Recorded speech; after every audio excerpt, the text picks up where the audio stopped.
Hello guys, in this video I'm going to show you how to save items to the favorites list in the Vinted app. But before that, don't forget to subscribe and leave a comment down below, because at 10,000 subscribers I'm going to show you my whole YouTube revenue statistics and growth strategy. So without further ado, let's just jump right into it.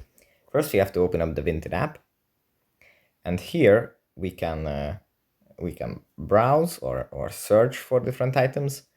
After we find one article that we especially like, we can either tap on it and here at the bottom tap on favorite,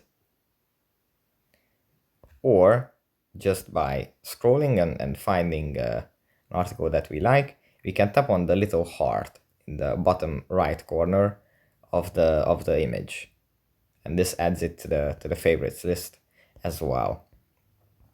So yeah, that's pretty much it for this video. Hope it was helpful for you guys, and see you in the next one. Bye.